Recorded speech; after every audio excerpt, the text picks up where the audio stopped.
राधे दे भक्तों, स्वयं श्री कृष्ण भगवान ने यह बताया है कि घर में कौन से वृक्ष लगाना अत्यंत शुभ होता है। ऐसे वृक्ष न केवल अकाल मृत्यु को रोकते हैं, बल्कि घर में सुख, समृद्धि, आनंद और मां लक्ष्मी की कृपा को स्थायी बनाते हैं।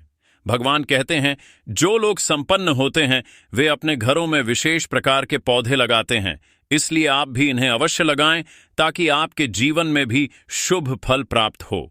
एक बार देवी रुक्मणी ने विनम्र भाव से भगवान श्री कृष्ण से पूछा, प्रभु कृपया यह बताइए कि मनुष्य को अपने घर में कौन से वृक्ष अवश्य लगाने चाहिए।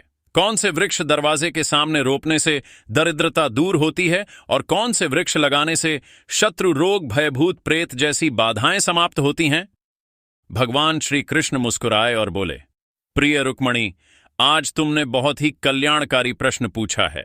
वृक्ष इस बदानी का दरवाजे का प्रश्न पूछे और कौन से वृक्ष मुस्कुरा सृष्टि का आधार है। यह न केवल पर्यावरण को शुद्ध करते हैं बल्कि घर परिवार में सकारात्मक ऊर्जा का संचार भी करते हैं। जब किसी घर के आंगन में शुभ वृक्ष लगाए जाते हैं तो वह घर देवताओं के समान संरक्षण प्राप्त करता है। वृक्ष वास्तु दोषों को दूर को करते हैं और परिवार में शांति, सुख तथा ऐश्वर्य लाते हैं। इसके बाद भगवान बोले, हे देवी, मैं तुम्हें बताऊंगा कि कौन से वृक्ष घर के पास लगाना शुभ है और कौन से नहीं। परंतु पहले एक प्राचीन कथा सुनो, जिससे यह स्पष्ट हो जाएगा कि कैसे सही या गलत पौधे लगाने से मनुष्य के जीवन में सुख या दुख आता है। भक्तों, उस कथा को सुनने से पहले यदि आप भी मां लक्ष्मी की कृपा चाहते हैं तो इस दिव्य संदेश को हृदय से स्वीकार करें। जय लक्ष्मी माता लिखें और अपने राशि चिन्ह के साथ कमेंट करें ताकि आपको आपके भाग्य से जुड़े उपाय प्राप्त हो। अब कथा सुनिए। भगवान श्री कृष्ण बोले, बहुत समय पूर्व मध्य प्रदेश में एक सुंदर नगर था। वहां गोपाल नाम का एक वैश्य अपनी धर्मपत्नी सुमित्रा के साथ रहता था।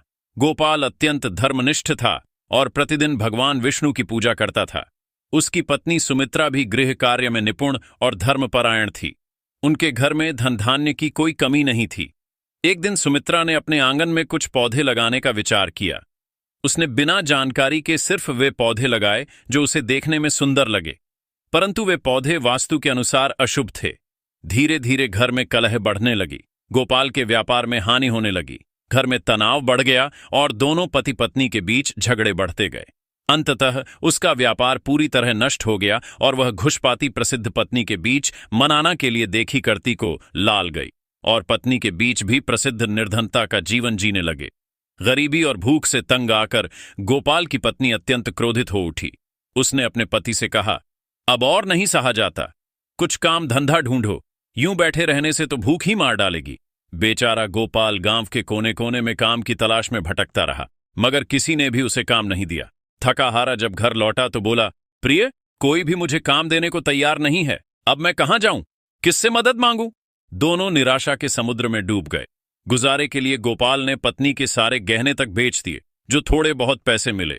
उनसे कुछ दिन का गुजारा चलता रहा, परंतु उन्हें यह झांत नहीं था कि जिस अशुभ वृक्ष को उन्होंने घर के आंगन में लगाया था वही उनके जीवन में दरिद्रता और दुख का कारण बन गया है। बैकुंठ लोक में बैठे भगवान विष्णु और मां लक्ष्मी अपने भक्तों की इस दयनीय दशा देख रहे थे। मां लक्ष्मी बोली, प्रभु, क्या आप अपने भक्तों की सहायता नहीं करेंगे? गोपाल तो आपका परम उपासक है, प्रतिदिन आपका पूजन करता है। भगवान विष्णु मुस्कुराते हुए बोले, देवी, मैं अवश्य उसकी सहायता करूंगा, परंतु पहले उसकी परीक्षा लेना आवश्यक है। यह कहकर भगवान विष्णु ने एक तपस्वी साधु का रूप धारण किया और पृथ्वी पर प्रकट हुए। वह गोपाल के दरवाजे पर पहुंचे और विनम्र स्वर में बोले, वत्स, मैं एक तीर्थयात्री हूं। कई दिनों से भूखा प्यासा भटक रहा हूं। यदि तुम्हारे घर में थोड़ी सी जगह और थोड़ा सा अन्न मिल जाए तो बड़ा उपकार होगा। साधु के वचन सुनकर गोपाल से बोला, मुनिवर, आप तो बड़े तेजस्वी प्रतीत होते हैं। यह मेरे लिए सौभाग्य की बात है कि मेरे घर आपके चरण पड़े। कृपया भीतर आइए। गोपाल ने साधु को घर में बैठाया, परंतु घर में एक दाना भी नहीं था। उसने अपनी पत्नी से कहा, प्रिय, यह साधु अत्यंत पवित्र आत्मा है, हमें किसी भी तरह इनके भोजन की व्यवस्था करनी ही चाहिए। मैं गांव में जाकर कुछ धन उधार मांगता हूं। गोपाल गांव के एक धनी सेठ के घर पहुंचा और निवेदन किया, सेठ जी, कुछ पैसे उधार दे दीजिए, लौटते ही चुका दूंगा। सेठ ने तिरस्कार भरे स्वर में कहा, तेरे पास तो एक कौड़ी भी नहीं, तू मेरा पैसा कैसे लौटाएगा? गोपाल ने हाथ जोड़कर कहा, सेठ जी, यदि मैं पैसा वापस ना कर सका तो अपना घर आपको सौंप दूंगा।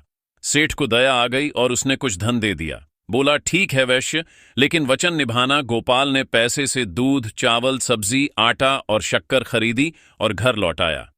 पत्नी से कहा, प्रिय साधु के लिए भोजन बना दो। सुमित्रा ने प्रेम पूर्वक भोजन तैयार किया और साधु को परोसा। साधु, जो वास्तव में भगवान विष्णु थे, गोपाल की श्रद्धा और सेवा भाव देखकर अत्यंत प्रसन्न हुए। भजन के बाद साधु ने कहा, वत्स, तुम्हारी भक्ति से मैं प्रसन्न हूं। वर मांगो, जो चाहे वह तुम्हें अवश्य मिलेगा। गोपाल ने हाथ जोड़कर उत्तर दिया, महाराज, आपके आशीर्वाद से बढ़कर मुझे कुछ नहीं चाहिए, किंतु कृपा कर बताइए, ऐसा कौन सा पाप हुआ है जिससे मैं दरिद्रता और दुख भोग रहा हूं? गरीबी क्यों आई और उसे कैसे दूर करें? गोपाल ने विनम्र भाव से कहा, हे महात्मन, हमने तो सदा श्री हरि विष्णु की आराधना की है, फिर भी हमारे जीवन में यह दरिद्रता क्यों आई? हमारे घर में सुख संपत्ति क्यों नहीं टिकती? कृपया कारण बताइए और इससे मुक्ति का उपाय भी समझाइए।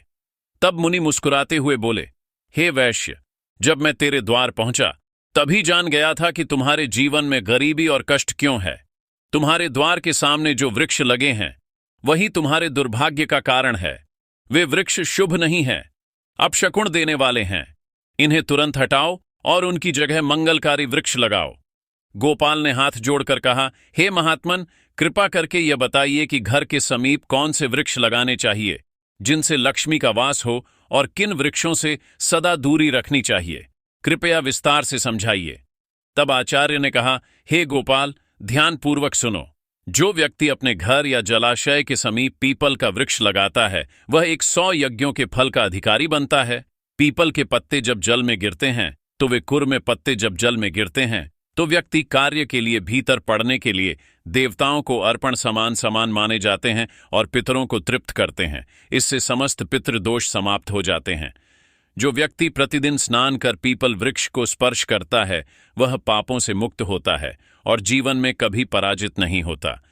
पीपल को प्रणाम करने से लक्ष्मी की प्राप्ति होती है और उसकी परिक्रमा करने से दीर्घायु मिलती है। जान लो, पीपल के मूल में श्री विष्णु, तने में भगवान शिव और शीर्ष भाग में सृजनकर्ता ब्रह्मा निवास करते हैं। अमावस्या के दिन पीपल का दर्शन और प्रणाम करने का फल 1000 गायों के दान के समान होता है। इस सृष्टि में पीपल जैसा कोई दूसरा पवित्र वृक्ष नहीं। स्वयं भगवान विष्णु पृथ्वी पर पीपल रूप में अवतरित हुए हैं। जो व्यक्ति पीपल की शाखा तोड़ता है या वृक्ष को हानि पहुंचाता है वह महान पाप का भाग्य होता है और नरक में गिरता है। जो पीपल को जद से काटता है वह अनेक जन्मों तक मोक्ष से वंचित रहता है। श्री आगे बोले, अब सुनो, दूसरे पुण्यदायी वृक्ष के विषय में आंबवला धात्री का फल संपूर्ण जगत में प्रसिद्ध है, परम पवित्र माना गया है। जो मनुष्य प्रतिदिन आंबवले का सेवन करता है वह जन्म मरण के चक्र से मुक्त होता है। यह फल स्वयं श्री हरि विष्णु को अत्यंत प्रिय है। आंवला खाने से शरीर बलवान होता है, आयु बढ़ती है और उसके रस का जल पीने से रोग नष्ट होते हैं। यदि आंवले के रस को जल में मिलाकर स्नान किया जाए तो दरिद्रता दूर होती है पर समृद्धि प्राप्त होती है। जिस घर में आंवला सदैव रहता है वहां भूत प्रेत और नकारात्मक शक्तियां प्रवेश नहीं कर पाती। एकादशी के दिन आंवले की पूजा करने से सारे तीर्थों से अधिक पुण्य प्राप्त होता है। ऐसे घर में स्वयं लक्ष्मी नारायण का वास होता है। फिर मुनि बोले, अब तीसरे शुभ वृक्ष के विषय में जानो। अशोक वृक्ष। अशोक वृक्ष में अप्सराएं निवास करती हैं। यह वृक्ष जीवन से शोक का नाश करता है, दुख और निराशा को मिटाता है, पर हृदय में आनंद भर देता है। अतः घर के आंगन या द्वार के समीप अशोक वृक्ष अवश्य लगाना चाहिए। घर के आसपास लगाए जाने वाले शुभ वृक्ष, घर के पास कुछ विशेष वृक्ष लगाने से न केवल शांति और सुख समृद्धि बनी रहती है बल्कि यह देवताओं का स्थायी निवास भी आकर्षित करते हैं। एक अशोक वृक्ष सौंदर्य और शांति का प्रतीक। अशोक वृक्ष घर में ठंडक, सौंदर्य और यौवन का संचार करता है। जब माता लक्ष्मी ने सीता रूप में अवतार लिया और रावण द्वारा अपहरण के पश्चात अशोक वाटिका में निवास किया तब इसी वृक्ष ने उनका साथ दिया। माता सीता ने अशोक वृक्ष को आशीर्वाद दिया कि जहां भी यह वृक्ष होगा वहां उनका निवास सदैव रहेगा। इसीलिए यह घर में सुख, सौंदर्य और शांति बनाए रखता है।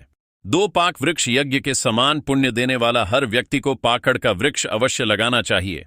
इसके रोपण का फल महान यज्ञ करने के समान होता है। कलयुग में जहां यज्ञ करना कठिन हो गया है, वहां पाकड़ वृक्ष लगाना ही यज्ञ के समान पुण्य देता है। 3 नियम। वृक्ष आयु और स्वास्थ्य का दाता नियम का वृक्ष भगवान सूर्यदेव को अत्यंत प्रिय है। इसके रोपण से दीर्घायु प्राप्त होती है और अनेक रोगों से मुक्ति मिलती है। माता लक्ष्मी भी नियम पत्र को अत्यंत प्रिय मानती है, इसीलिए नियम के समीप उनका निवास माना गया है। घर के सामने नियम का पेज लगाने से आरोग्य, धन और समृद्धि प्राप्त होती है। 4. जामुन वृक्ष कन्या रत्न की प्राप्ति का संकेत। यदि कोई व्यक्ति पुत्री प्राप्ति की इच्छा रखता है तो उसे जामुन का वृक्ष अवश्य लगाना चाहिए। घर के सामने जामुन का वृक्ष होने से कन्या जन्म लेती है जो परिवार के कुल की कीर्ति बढ़ाती है। 5. बेल और गुलाब।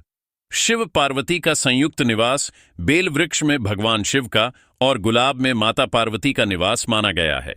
यदि बेल के समीप गुलाब का पौधा लगाया जाए तो उस घर पर सदैव शिव पार्वती की कृपा बनी रहती है। ऐसा घर न कभी दरिद्र होता है, न वहां अकाल मृत्यु होती है और न कोई स्त्री विधवा बनती है। अच्छा नारियल वृक्ष संतान और सौभाग्य का प्रतीक। नारियल का वृक्ष लगाने से व्यक्ति को श्रेष्ठ और सद्गुणी संतान की प्राप्ति होती है। नारियल हर धार्मिक अनुष्ठान का महत्वपूर्ण अंग है और इसे अत्यंत शुभ माना गया है। जिसके आंगन में नारियल वृक्ष होता है उसके परिवार को समाज में सम्मान मिलता है और सौभाग्य बढ़ता है। 7. पारिजात वृक्ष। समुद्र मंथन से उत्पन्न लक्ष्मी प्रिय पारिजात वृक्ष का जन्म समुद्र मंथन के समय हुआ था। उसी समय माता लक्ष्मी भी प्रकट हुई थी, अतः पारिजात माता लक्ष्मी को अत्यंत प्रिय है। इसे घर में लगाने से विशेष रूप से धन, सौभाग्य और देवी लक्ष्मी की कृपा प्राप्त होती है। 8. अनार वृक्ष सौंदर्य और समृद्धि का प्रतीक। जो व्यक्ति सौंदर्य, सुसंस्कारी और सौभाग्यशाली पत्नी की कामना करता है उसे अनार का वृक्ष लगाना चाहिए। अनार के लाल फूल और फल शुभ ऊर्जा का संचार करते हैं। यह वृक्ष माता लक्ष्मी का प्रतीक माना गया है और इसके फल शरीर को तेजस्वी बनाते हैं। 9. पलाश वृक्ष। ब्रह्म तेज प्रदान करने वाला पलाश को धर्म वृक्ष कहा गया है। यह भगवान ब्रह्मा और अग्नि का प्रतीक माना जाता है। इसके लाल फूल ऊर्जा, उत्साह और ताप का संकेत है। पलाश वृक्ष ध्यान साधना और ब्रह्म तेज की वृद्धि करता है। इसकी लकड़ी और पत्तियां यज्ञ में उपयोगी होती हैं और वातावरण को पवित्र बनाती है। 10. सहजन मुनगा मोरिंगा वृक्ष रोग नाशक और स्वास्थ्यदायक। जो व्यक्ति किसी रोग से पीड़ित हो उसे सहजन का वृक्ष लगाना चाहिए। यह वृक्ष अनेक गंभीर रोगों को समाप्त करता है और शरीर को स्फूर्तिदायक बनाता है। अब जानिए किन वृक्षों को घर के सामने नहीं लगाना चाहिए। 1. कांटेदार पौधे। रेगिस्तानी पौधे, कांटों वाले पौधे नकारात्मक ऊर्जा फैलाते हैं। इनसे घर में कलह, तनाव और असंतोष बढ़ता है। ऐसे पौधों को घर के भीतर या सामने लगाने से वास्तु दोष उत्पन्न होता है, जिससे आर्थिक हानि, रोग और पारिवारिक मतभेद होते हैं। 2. ताड़ वृक्ष पाम ट्री। ताड़ वृक्ष घर के लिए अशुभ माना गया है। कहा जाता है कि जहां ताड़ का वृक्ष होता है वहां संतान सुख बाधित होता है, बच्चों की उन्नति रुक जाती है। 3. भेड़ा वृक्ष। टर्मिनेट या बेल का भेड़ा वृक्ष को भूत प्रेतों का निवास स्थान कहा गया है। इसे घर के समीप लगाना अथवा इसके नीचे पूजा करना वर्जित माना गया है। कहा जाता है कि जो व्यक्ति इस वृक्ष को लगाता है वह स्वयं अशुभ शक्तियों के प्रभाव में आ सकता है। जो व्यक्ति इन शुभ वृक्षों को श्रद्धा से लगाता है उसके जीवन से दरिद्रता, क्लेश और दुर्भाग्य समाप्त हो जाते हैं। उसके घर में देवता निवास करते हैं और घर सदा सुख, समृद्धि तथा स्वास्थ्य से परिपूर्ण रहता है। घर के वृक्ष और वास्तु का रहस्य, कौन से पौधे सुख देते हैं और कौन से दुख। हर व्यक्ति चाहता है कि उसके घर में सुख देती है, शांति बनी रहे, परिवार में प्रेम बना रहे, पर धन की कभी कमी ना हो। लेकिन कई बार ऐसा होता है कि हमारी पूरी मेहनत के बावजूद घर में कलह बढ़ती है, मन अशांत रहता है और आर्थिक तंगी घर कर लेती है। वास्तुशास्त्र कहता है इसका एक बड़ा कारण हमारे घर के चारों ओर लगे पेड़ पौधे भी हो सकते हैं, जिन पौधों से बचना चाहिए। जो पौधे या वृक्ष काटने या तोड़ने पर दूध जैसा रस छोड़ते हैं उन्हें घर में या उसके आसपास कभी नहीं लगाना चाहिए। ऐसे पौधे नकारात्मक ऊर्जा फैलाते हैं। बबूल केसिया का वृक्ष घर के सामने लगाना अत्यंत अशुभ माना गया है। इससे घर में विवाद और विपत्ति आती है। बैर पलम का पेड़ भी घर के सामने नहीं होना चाहिए। यह नकारात्मकता बढ़ाता है और धन हानि का कारण बनता है। आम मैंगो का पेड़ घर के बहुत पास नहीं लगाना चाहिए क्योंकि इसकी छाया घर पर पड़ने से अशुभ परिणाम मिलते हैं। पपीता पपाया का पौधा मुख्य द्वार के सामने नहीं होना चाहिए। यह धन और समृद्धि को नष्ट करता है। पीपल यदि घर के पूर्व दिशा में हो तो गरीबी बढ़ सकती है। बरगद यदि पश्चिम दिशा में हो तो घर में दुख सकती है, कष्ट का वातावरण बनता है। तुलसी बेसिल यदि दक्षिण दिशा में रखी जाए तो बच्चों को कष्ट झेलना पड़ सकता है। किसी सूखे अमृत पेड़ की छाया घर पर पड़े तो यह मृत्यु का संकेत माना जाता है। ऐसे वृक्ष को तुरंत हटा देना चाहिए। कांटेदार पौधों का प्रभाव का है। युष्कर्कों को रेगिस्तान के पौधे जैसे कैक्टस आदि कठोर परिस्थितियों में जीवित रहने के लिए बने हैं। उनके तनों में पानी जमा रहता है और चारों ओर कांटे होते हैं ताकि कोई उन्हें छू ना सके। यही विशेषताएं घर के वातावरण के लिए प्रतिकूल मानी जाती हैं। यह पौधे घर में तनाव, झगड़े और आर्थिक हानि का कारण बनते हैं। कांटेदार या कठोर पौधों की उपस्थिति से व्यापार में अचानक रुकावटें आती हैं। परिवार में छोटी छोटी बातों पर झगड़े बढ़ते हैं। मन बेचैन रहता है और धीरे धीरे गरीबी घर करने लगती है। इसलिए वास्तु को कान कर करने लगती है। इले वास्तु के झोकान शास्त्र और अर्शियों ने ऐसे पौधों को घर के भीतर या मुख्य द्वार पर लगाने से मना किया है। कौन से वृक्ष घर में सुख समृद्धि लाते हैं? वास्तुशास्त्र बताता है कि वे पौधे जो देवताओं से जुड़े हैं घर में शुभता और दिव्यता लाते हैं। पीपल वृक्ष भगवान विष्णु को प्रिय है। इसकी पूजा करने से पितरों का आशीर्वाद और विष्णु कृपा दोनों मिलती है। तुलसी माता स्वयं लक्ष्मी जी का स्वरूप मानी गई है। जहां तुलसी होती है वहां दरिद्रता नहीं टिकती। आंवला, अशोक, आम, मैंगो और केला बनाना जैसे वृक्ष घर में सुख, शांति और स्वास्थ्य लाते हैं। केले का पौधा तो विशेष रूप से शुभ है। जहां यह होता है वहां भगवान विष्णु और देवी लक्ष्मी का वास माना जाता है। एक प्रेरणादायक कथा कहा जाता है कि एक गृहस्थ जीवन भर गरीबी से जूझता रहा। घर में कलह, शांति और धन की कमी बनी रहती थी। एक दिन एक संत उसके घर आए और बोले, बेटा, तेरे घर की दरिद्रता का कारण केवल तेरे कर्म नहीं बल्कि तेरे घर के आसपास के पेड़ पौधे भी हैं। कांटेदार पौधे तेरे सौभाग्य को रोक रहे हैं। इन्हें हटा दे और तुलसी, केले और आंवले के पौधे लगा। गृहस्थ ने संत की सलाह मानी। कुछ ही समय में उसके घर का वातावरण बदल गया। व्यापार बढ़ा, मन शांत हुआ और समृद्धि लौट आई। वृक्ष केवल ऑक्सीजन ही नहीं देते, वे हमारे जीवन की ऊर्जा भी निर्धारित करते हैं। अशुभ पौधे दुख और रुकावटें लाते हैं, जबकि शुभ पौधे सौभाग्य और सुख के द्वार खोलते हैं। इसीलिए यदि आपके घर या आंगन में कांटेदार या अशुभ पौधे हैं तो उन्हें तुरंत हटाकर तुलसी, पीपल, आंवला या केले के पौधे लगाएं। देखिए कैसे धीरे धीरे आपके घर में शांति, धन और दिव्यता का संचार होने लगेगा। जब आप ऐसा करेंगे तो न केवल आपके घर का वातावरण बदल जाएगा बल्कि आपके जीवन का हर दुख भी धीरे धीरे समाप्त होने लगेगा। वास्तुशास्त्र का यह उपाय अत्यंत सरल है, परंतु इसका प्रभाव अत्यंत गहरा और चमत्कारी होता है। शुभ वृक्ष न केवल हरियाली लाते हैं बल्कि वे आपके घर में भगवान की कृपा को स्थायी रूप से स्थापित कर देते हैं।